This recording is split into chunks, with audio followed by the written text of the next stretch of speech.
सोचो अगर आप एक सुबह उठते हो और पता चलता है कि दुनिया का एक बहुत इंपॉर्टेंट ऑयल राउट अचानक बैंड हो गया है। शिप्स रुक गए हैं, ऑयल सप्लाई रुक गई है और कुछ ही घंटों में ग्लोबल मार्केट्स पैनिक मोड में चले जाते हैं। इस पोटेंशियल क्राइसिस के सेंटर में एक बहुत डेंजरस जियोपॉलिटिकल राइवलरी है, ईरान और यूनाइटेड स्टेट्स के बीच का टेंशन। वेलकम टू इनॉक्सी एक्स, जहां हम दुनिया को इन्फ्लुएंस करने वाली हडन फोर्सेस और ग्लोबल कन्फ्लिक्ट्स को सिंपल तरीके से समझते हैं। आज हम एक्सप्लोर करेंगे कि ईरान और अमेरिका के बीच ये कॉन्फ्लिक्ट कैसे शुरू हुआ, क्यों इतना इंपॉर्टेंट है और इसका वर्ल्ड पर क्या इम्पैक्ट हो सकता है। ईरान और यूनाइटेड स्टेट्स के बीच का टेंशन अचानक स्टार्ट नहीं हुआ। इसकी रूट्स काफी पुरानी हिस्ट्री में मिलती हैं, जब मिडिल ईस्ट में पावर और इन्फ्लुएंस के लिए स्ट्रगल चल रहा था। कई सालों तक ईरान पर एक किंग रूल करता था जिसे शाह कहा जाता था। शाह के रिलेशंस यूनाइटेड स्टेट्स और वेस्टर्न कंट्रीज के साथ काफी स्ट्रॉन्ग थे। लेकिन 1979 में ईरान में एक मैसिव रिवॉल्यूशन आई, जिसने पूरा पॉलिटिकल सिस्टम चेंज कर दिया। शाह को पावर से हटा दिया गया और एक न्यू गवर्नमेंट आई जो अमेरिकन इन्फ्लुएंस के अगेंस्ट थी आई। रेवोल्यूशन के बाद सिचुएशन और सीरियस हो गई जब ईरानियन स्टूडेंट्स ने तेहरान में अमेरिकन एम्बेसी पर कंट्रोल कर लिया और यूएस डिप्लोमेट्स को हॉस्टेज बना लिया। ये क्राइसिस 400 डेज से भी ज्यादा चला और इस इंसिडेंट ने दोनों कंट्रीज के रिलेशंस को ऑलमोस्ट डिस्ट्रॉय कर दिया। उस मोमेंट के बाद से ईरान और अमेरिका के बीच ट्रस्ट खत्म हो गया और टेंशन कांस्टेंट बनी रही। अगले कई डेकेड्स में ये कॉन्फ्लिक्ट और कॉम्प्लेक्स होता गया।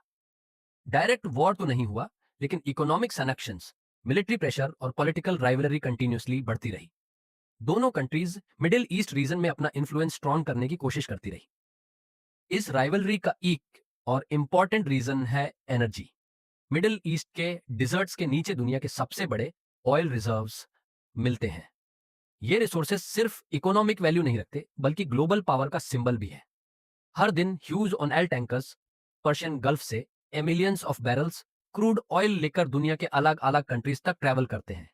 इन शिप्स को एक नैरो वाटरवे से गुजारना पड़ता है जिसे स्ट्रेट ऑफ हॉर्मुज कहते हैं।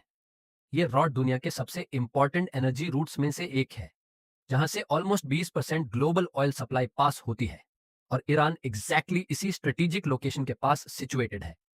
इसी वजह से यूनाइटेड स्टेट्स इस रीजन में स्ट्रॉन्ग मिलिट्री प्रेजेंस मेंटेन करता है। एयरक्राफ्ट कैरियर्स, नेवल फ्लीट्स और advanced fighter jets regularly Persian gulf में पेट्रोल करते हैं ताकि इंटरनेशनल शिपिंग रूट्स सिक्योर रहें। दूसरी तरफ ईरान ने भी अपनी डिफेंस कैपेबिलिटीज काफी स्ट्रॉन्ग बना ली है, जिसमें मिसाइल सिस्टम्स, रेडार नेटवर्क्स और मिलिट्री बेसिस इंक्लूड हैं। रिजल्ट ये है कि दोनों कंट्रीज कॉन्स्टेंटली एक दूसरे की एक्टिविटीज मॉनिटर करती रहती हैं। वॉरशिप्स सी में पेट्रोल करते हैं, रेडार सिस्टम्स स्काई को स्कैन करते हैं और इंटेलिजेंस नेटवर्क्स हर मूवमेंट ट्रैक करते हैं। ऐसे टेंस एनवायरनमेंट में कभी कभी एक छोटी सी इंसिडेंट भी बड़ा कॉन्फ्लिक्ट ट्रिगर कर सकती है। अगर कभी ईरान और यूनाइटेड स्टेट्स के बीच फुल स्केल कॉन्फ्लिक्ट स्टार्ट हो जाता है, तो उसका इम्पैक्ट सिर्फ मिडिल ईस्ट तक लिमिटेड नहीं रहेगा। Global oil prices rapidly increase हो सकते हैं, स्टॉक मार्केट्स रिएक्ट कर सकते हैं और वर्ल्ड इकोनॉमीज को शॉक लग सकता है।